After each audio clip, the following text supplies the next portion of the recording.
The truth of what happened did not begin in the sky. It began after Odewale died beneath the Iroko tree.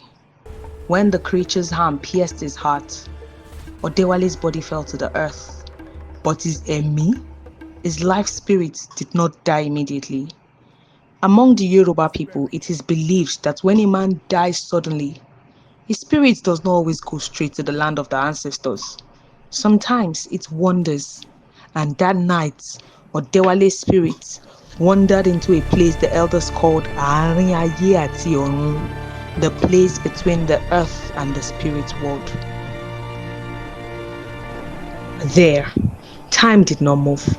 The air felt like deep water, and shadows moved like living things. Odewale walked alone until he heard voices. There were the Egungun, spirits of hunters who had walked the forest long before Odewale was born. While Odewale stared in confusion, he heard a familiar voice. It was Akinode, Odewale's grandfather. My grandchild, you are not meant to stand here yet.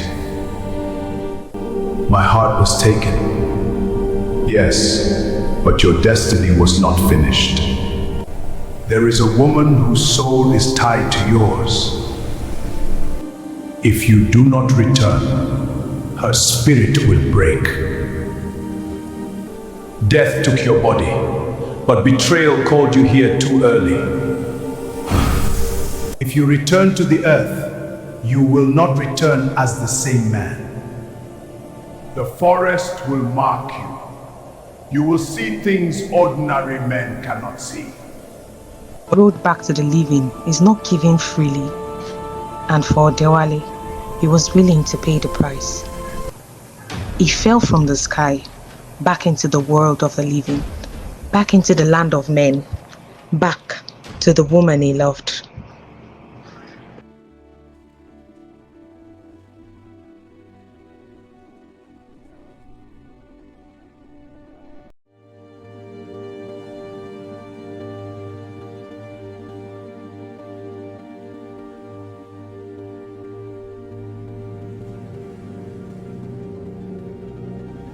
While Morenike was happy to see him, one of Bode's friends stared in terror because he had helped bury Odewale, and the dead were not supposed to return. I am back.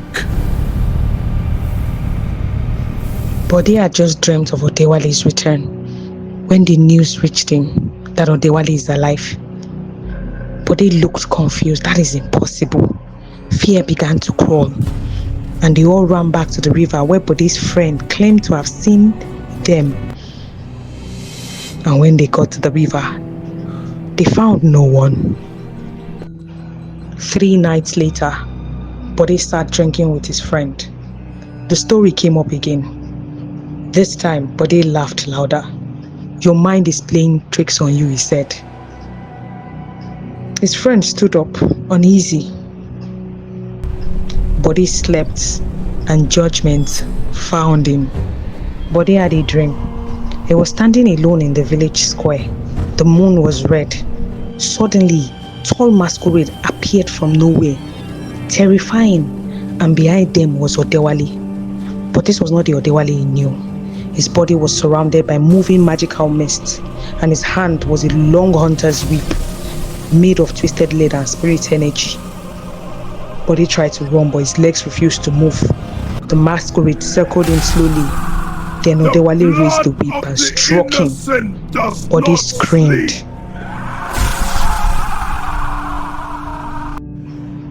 Bode woke up scared. Sweat covered his body. His heart pounded violently. Then he felt the pain. His back burned like fire. Slowly, across his back were fresh whip marks. Deep, red, bleeding. Exactly the whip had struck him in the dream. And for the 2 men who helped bury Odewale, they also began to suffer. While walking to the village, suddenly they saw Odewale, and then a thick dust storm suddenly rose from nowhere. The wind blew violently into their eyes. They screamed in pain, and they started running back. They ran back in fear, though they couldn't see.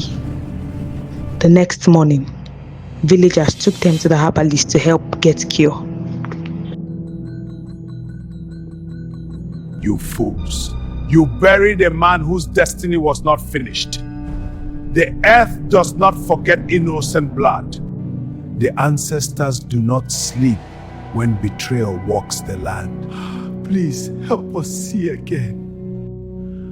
Eyes that watched evil without speaking the truth must first learn darkness.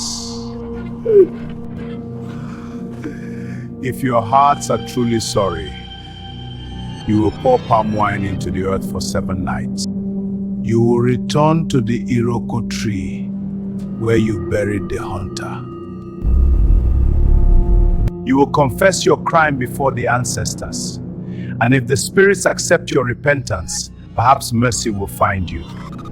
But the man called Bode, the spirits have already chosen his punishment. Madness is the shadow that now walks beside him. And for Bode, each night the dreams returned, the egungun, the weep, the voice of judgment. Soon Bode stopped sleeping entirely. His mind slowly began to break. I think that's the new forest guardian with a human female. I'm the new guardian of the forest, and it's too much responsibility to weigh on you, my love. I will stay. I'm not going back. I lost you once and I won't again. It's okay, Morenike.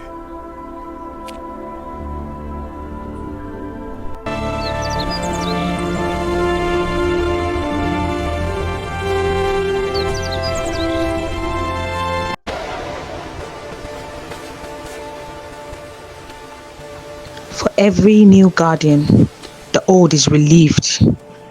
Odewale's father, was relieved from its curse of guardianship that was laid upon him for killing one of the mystical creatures. But you see, that story is a story for another day. Every end is the beginning of another curse.